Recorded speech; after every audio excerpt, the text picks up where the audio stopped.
Well, good morning. What's up? Good morning. It's JD with Rollenwiththetide, and we are starting our day with our little one. Yes. And we are going to Cafe Hay first before we go on the walking tour today. Let's go. We're in downtown Tampa, soon to be home. Oh my God. Let me tell the people they praying against us. Yes. It's so stupid. And I'm going to leave it in too. Yeah.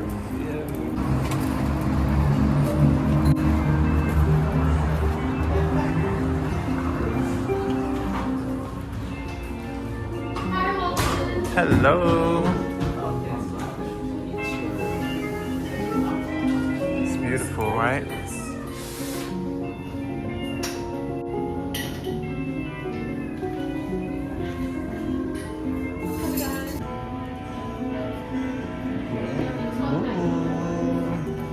So what did you get? So I got the Vietnamese vegan iced coffee. It is my favorite. And I got the vegan hot chocolate. My absolute favorite. And as y'all can see, the price is not bad at all. No. So for everything, it is $30. All right, so I got the vegetarian breakfast sandwich with egg, cheese, and vegan bacon. And then, what did you get this week? So I got the vegan breakfast burrito with tofu scramble, avocado, tomatoes, green cheese. Right. Again, one of my favorites. Moment of truth. Oh, I know it's good. All right, guys, we are about to do our walking tour in Tampa, the Black History walking tour. Good morning.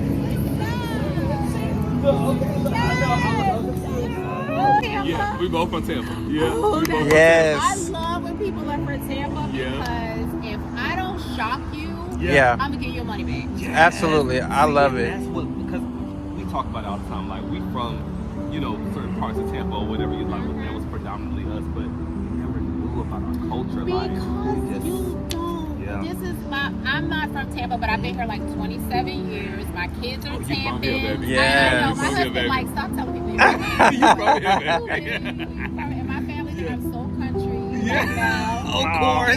Where you from originally? I'm from DC. Oh, But we my love whole DC. family lives there. I'm the only person that ever moved away. Wow. I came to Florida to go to fam. Look at that. And then I see where I met my husband and everything, and so we moved to Tampa. I love it. I never went back after that, but my whole family nobody's ever left. I love it. See, you know how it is. Yeah. Whenever I visit somewhere, one thing that I don't like is personally, I'm not for self-guided tours because I want the backstory. Yes. And I want to understand the timeline of things. The timeline is everything. So I am a documentary person. Yes. So I try to run the tour like a documentary. I love We're it. going to unfold the story.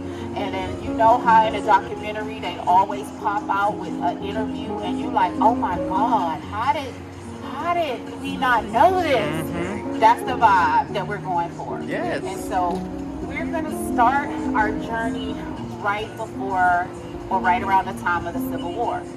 So for sure, Tampa has slaves. Mm-hmm. We'll talk more about that. But just to set the scene, when we start off, up until the late mid 1800s or so, Tampa is down there. Big Water Street, Channel Side, Sparkman's Wharf, all hugging the water, right? That's where all the people live. Tampa is like this sleepy little village town that's on the water. It's a port city. That's always been the draw. So that's where everybody lived. This area out here was like beyond country. Forests, woods, thick vegetation, like middle of nowhere. Wow. And one thing that was really specific about this particular area, it had these palms. Those palms that have the needles on it, so when you try to touch it, it like scrubs you. And so they call this area the scrub. Wow. Walking around. Just imagine what that was like. Like, I'm a slave and I look and I'm like, wow. This dude getting on the train. Right? Right? So just like It's on the National Historic Register, and it was opened, or like first burying people here in 1850. Wow. Okay, so that gives you a sense of how old it is. Now, why? Now, before 1850, remember all the people lived down there, right? And when there's no cemetery, or when you live out in the country, what you do is that when Mimo and Pawpaw die, you bury them in the back of the house. Mm-hmm. Like if you got a couple acres of land, off in that back corner somewhere is usually a place on the homestead where you bury people as they die. The other place where they would bury people would be in the churchyard. So everybody's been to a country church somewhere, Yes. where in the back, They got some in the back cemetery. area, they have a little place where they bury parishioners, but especially Florida, but all of it. And Florida Center Garage, they came upon these Native American remains that testing has shown that you gotta find and look for. It's not okay. These two are basically, so remember I said everybody used to live down the street down there, right? Yeah. And so I don't know if you know this or you learned this, but originally Tampa was called Fort Brooke because it was a military fort. Wow. I mean, obviously Native Americans were here, but by the time, Americans kind of get here, they make it a military fort, and they name it after this guy. He was either Colonel or General Brooke. And so they had their own town down there, as I told you, and they had their own cemetery, a little military one. And so these are some of those remains of those soldiers that were at the U.S. Army Cemetery in Fort Brooke down there. So they moved them there. And about 5 epidemics, but 3 that were yellow fever epidemics, but 3 that were really horrific, that wiped out big segments of the population. And so during those times, they would kind of like, is St. Louis Catholic Cemetery. This was open about 10 to 12 years after Oaklawn, so like 1870s. So they had a wall up. So if you can really look, right, you will see little traces of this wall. And it would have went like this. This little concrete. Alright? So the wall would have went all the way kind of around. So it looks like a curve now, but it would have been a wall, right? Now, the white tomb there, that is the tomb of Vincente Ybor of Ybor City. So he is buried there. And on top is a grandchild. Wow. And on the bottom, that's where he is. So all of these people would have, on this side, they would have arranged to be buried through the Catholic diocese. This part, Oaklawn, is on the National Historic website or registry. This is not. This is not. Markers here, none of them are original. None of them mean that we are sure that these people are buried here. They do not denote that a body is underneath there, right? It's totally commemorative. And a lot of it is think somebody's buried here. You may not even know it for sure. There were, from what we understand, never any original grave markers in Oaklawn. So that means, remember, this was for the rich people of landowners of Tampa. So telling you can't bury people just anywhere anymore is one thing. Burying your loved ones in a cemetery is one thing. Making sure your cemetery, your loved ones are remembered with, a nice headstone is one thing, but doing that for your slave is another, right? That would have been an expense, a sign of prosperity for the family that doesn't equate to doing that for your slave. So we know that there are bodies buried all in this area, around this tree, around these trees, all through here. We don't know the number because they haven't done that kind of specific level of sonar testing, but we don't know who they are. Wow. Male, female, if they died to old age, young, if it was like a tragic death. There's a lot that we just don't, there's everything that we don't know about these people. One of the oral histories is that even though there were no markers, that there was a sign that was in this area that was kind of like a map, like a wooden sign, and it would say like Harriet, and then 3 down Susie, and then 2 over Moses, and that right before the Civil War broke out, 2 versions, either that sign was taken for safekeeping or the sign was destroyed, whichever one you choose to believe. So there are a couple people where I know something about who they are, but there are some that it's unknown. And the other thing I have to tell you for context, because I don't want you to think, oh, I just don't know. There's a lot that I don't know. But when it comes to Oaklawn, one of the things is like, y'all are from Tampa. So you remember when downtown was super sketch, right? Mm-hmm. It was like a ghost town. Like, people worked here and then got out. Like, it was like, you would never, ever be down here on the weekend or after like 3-4 o'clock, right? During that period of time, Oaklawn was forgotten about.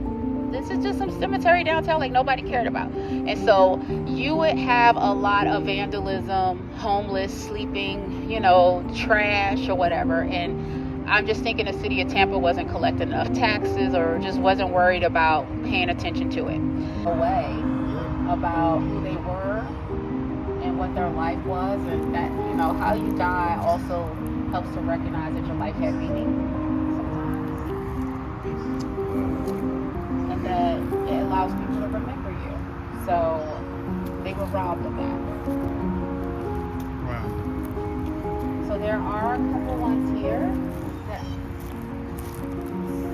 So this one, the Leslie family. Now the Leslie family is a white family, of course. They were one of the original homesteaders of Tampa. So they were one of the original families. They got up, packed up their horse, the carriage and everything, and the kids, and came down from up north. I believe Virginia, but don't quote me on that. They came with their slaves. So they had slaves from the very beginning. When we get ready to walk out, we're going to see at least 2 big family plots for the Leslies. In fact, members of the Leslie families are the people that originally owned Ybor City. Wow. And sold it to Vicente Ybor, right? So this is like original Tampa. It is believed, based on their own family books and papers and documents, that their slave was the first person buried in Oaklawn, period. Wow. In 1850. Now, we don't know anything about that slave. Was it a man? Was it a woman? Was he old? Was it a child? We don't know. But we know that this slave was the first person documented that we can find living that was buried in Oaklawn. There weren't any other kind of slaves here but black ones, but okay. So this is what happened to Adam, is that Adam, okay, remember, like in 1859, Tampa's still a small town, okay? There's not a lot of people here, like maybe like a couple thousand. It's not a lot, right? Everybody knows everybody. Adam's master was on hard times, and so he needed to get a bag. So he goes to Adam and he's like, look, bro, like, I'm doing kind of bad. I'm gonna have to rent you out, right, to somebody else. And so Adam is rented out to this other rental master, right? Whatever happens, we don't have all the details, that guy ends up murdered. So immediately Adam is put on the hook for this thing, right? Now, this is the thing, because everybody knows everybody in Tampa, there's a lot of white people that's like, no, Adam wouldn't do that. We know Adam. Adam would never kill somebody else. So Adam is able to get a lawyer, whether it's the family or just people in town, but he has like a top-notch white lawyer in Tampa that defends him. He has a trial.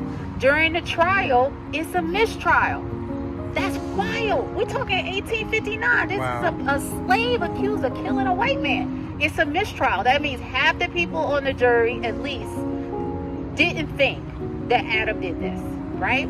So this white lawyer, he's like, okay, his next step in trying to like acquit Adam is to go to Tallahassee, because back then Tampa wasn't that super well organized. So if you needed to do stuff, you had to go up to the state capitol, right?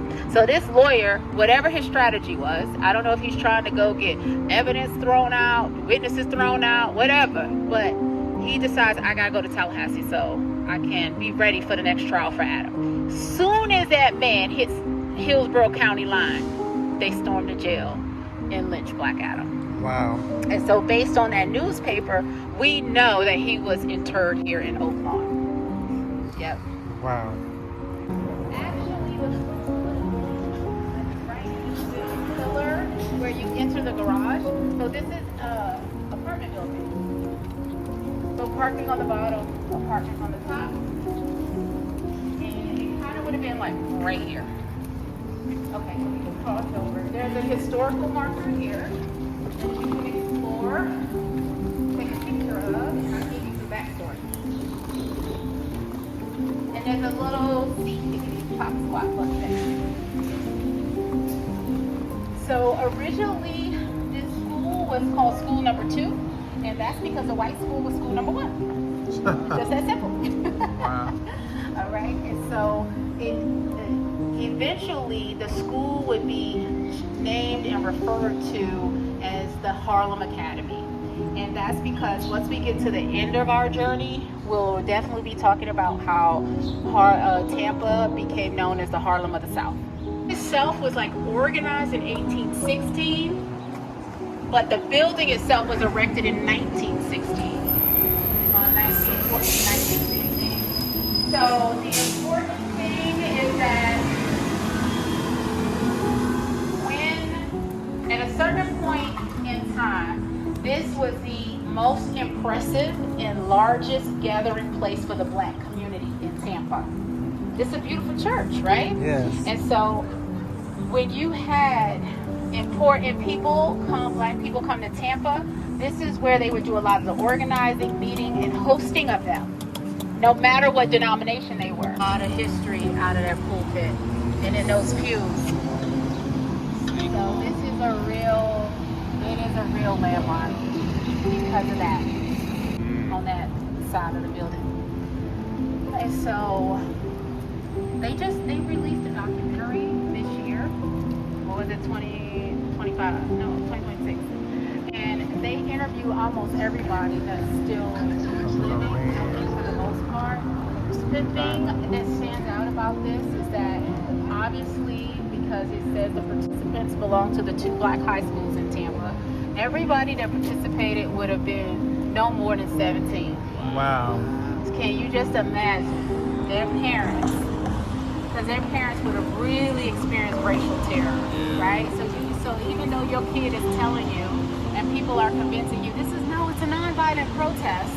A lot of these protests ended very violently. In particular, earlier in the same month, in February 1960, the sit-in in the Woolworth sit-in in Greensboro ended horrifically. Wow. There was dogs, hoses, meetings, and jail. So these are their kids, which they have, this is their future. They're going to school, they have opportunity to go to colleges, and your kids are you had to be freaked out. So it just shows that level of bravery for these kids, and their main thing when you watch the documentary is that things weren't happening fast enough. They wanted to push the needle, and there's this element of things going backwards. I feel like there's a lot of things when we get to a certain point on this tour is that it's going to sound very familiar. So this is one of them. All right, so that is interesting. You don't need me for that, okay? The lunch counter would have been, and then now you can kind of see the beauty really of the Crest building and how impressive it is. It's beautiful. Tampa And how massive, right? Now you can really see oh my God, it's a whole city block. It's a whole city block. I know. So the same people have been owning it 30 years, a long time. And I think the last time I looked it up, it looked like they bought it for $9 million. Can you imagine?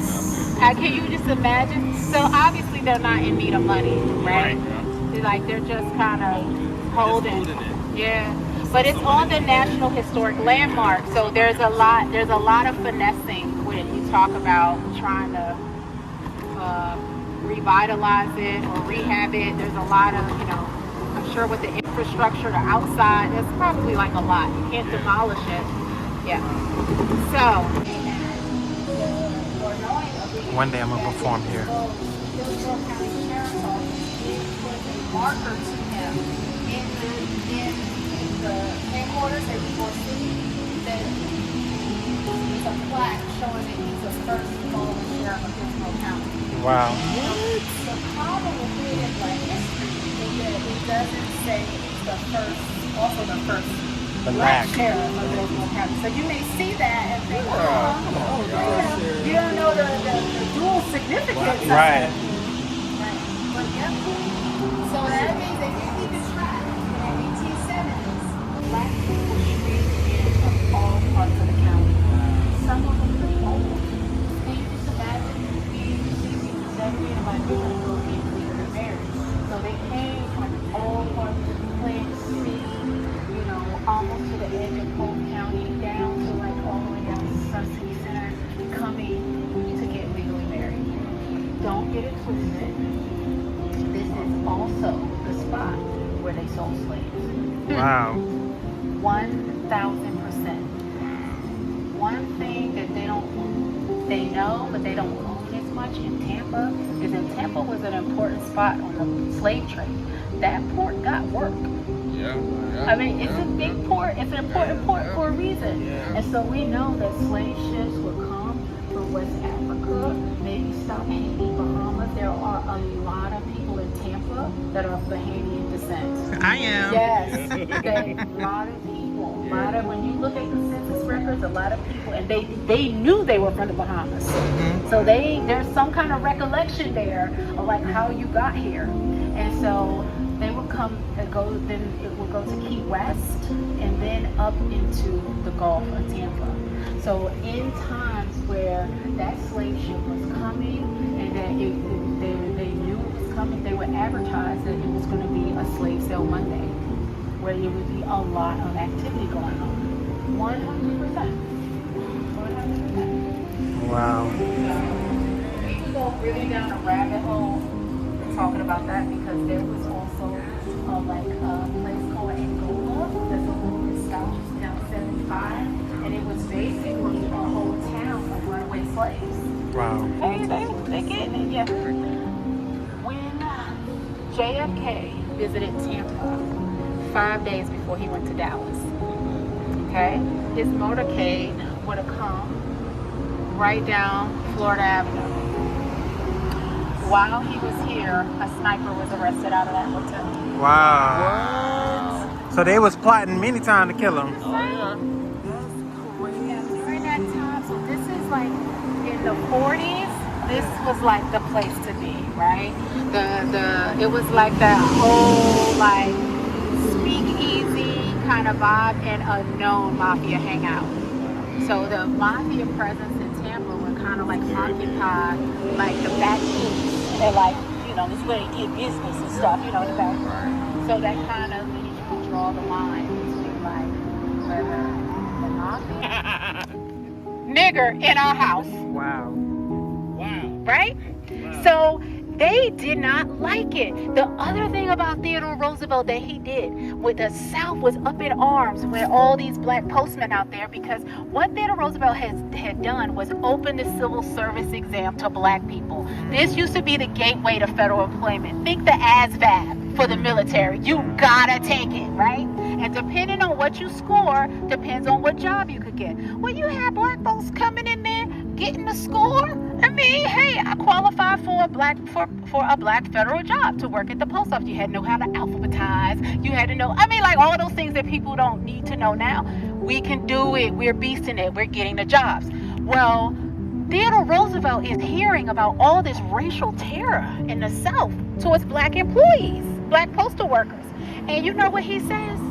If you don't like a black person bringing mail to you, you don't have to get the mail. Hello. Get it yourself. Hello. They didn't like that. In fact, in Mississippi, he used them as an example. They were burning crosses on that lady's house, this black woman, you know, saying that they were going to do all stuff to her. She kept working at the post office. So you know what Theodore Roosevelt said? You know what? You just won't get the mail. Period. Get it yourself. And for a year and a half, that town had to go 30 miles down the road and get your own mail. And you better be in Susie's house trying to sort it out and get it to everybody, because you're not going to get it from us. And Theodore Roosevelt paid the lady. Wow. I love that. For not working for a year and a half. Wow. This is on that street. There was a black HBCU there. There was black playhouses. There was original black plays being worked. There was a Harlem Renaissance era poet that lived here. I mean, this was the place for black culture and entertainment. Tampa becomes this like epicenter for blues and jazz. Like Ella Fitzgerald would come here and stay for weeks and months. Cab Calloway, Cannibal Adderley. This was the place to be. Can you believe that? Yes. I mean, this is what they did.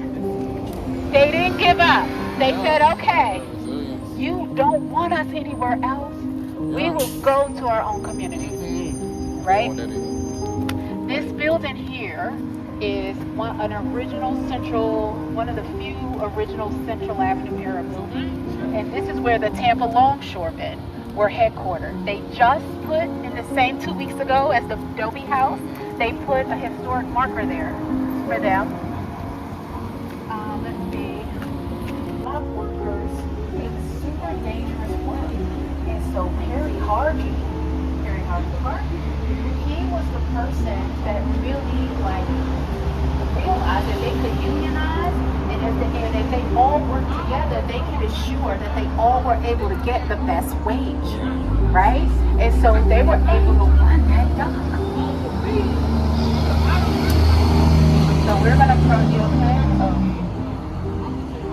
in this building too. This is a historic building. This is where ultimately the NAACP was headquartered. Harry Harvey Jr., his son, is on the city council. He actually also comes up with the Head Start program. Like, that program was started basically in Tampa by a black man and then replicated across the country. Wow. Wow. Harry Harvey. Oh, wow. That is amazing. He was just known for his ability to compromise, keep cool heads prevail. He had great decision making. And so he was the one that would go to the city or like settle disputes and stuff. He would do all of that. C. Blythe Andrews is really most known for the fact that he started the Florida Sentinel Bulletin. That was him. The Joiners owned the Cotton Club. The Cotton Club was like this famous Tampa club, and it was famous outside of Tampa. When you look up, if you go through the newspapers and you type in Cotton Club Tampa, you see that club is mentioned in Chicago. It's mentioned in Detroit. It's mentioned in Harlem. Like, this is like a place where a person is going to be playing at the Cotton Club in Tampa. It was a big deal. Perry Harvey, we just talked about, and Watt Sanderson Sr. owned this place called the Central Beer Garden. It was like a known and important hangout on Central Avenue. It was like the hub of the community, right? So these are all the people. Now, let me tell you something else. You see, we're going to eventually cross this street, but you see there's a church here, which used to be Ebenezer. I think it's like Bethel Baptist now. And there's a space in between the church and this building, this Kid Mason building, right? Well, that used to be a street called Short Embry Street. And then the rest of the street was over there. It's called Long Embry, okay? On Short Embry Street, it was a narrow street with a dirt road. On either side, there were a few houses, most of them being boarding houses. For a year and a half, Ray Charles lived at 813 Short Embry Street. Wow. So we know in his own autobiography, he says that his time in Tampa was so important to his development as an artist that it was the first time that he had unrestricted access to a piano, and the first known audio recording of Ray Charles was made there. Wow. Yep. Yep. Wow. But also remember, because the Tampa White Municipal Party, you're not in the room. You don't have a voice when these decisions are being made. Yep. And once when you're talking about, that's a good baby. That is a good baby. He Oh went back my to sleep for gosh, real. it's a good baby. Yeah. Wow. I know, right? Yeah, that's a good baby. So now just think about how this impacts the community, right? This is the hub of Black Tampa. This is the most densely populated part of Tampa at this time. This is the center of Black business. This is Black Wall Street, and a decision is made to run the interstate directly through this community. If you had a grocery store that you went to on this side and you lived on, now you can't get there. You can't get to your church. You can't get to your doctor. Maybe you can't even get to see your sister if she lives on this side. Huge, big impact to the community. Now you're also talking, we could get a piece of shade over here.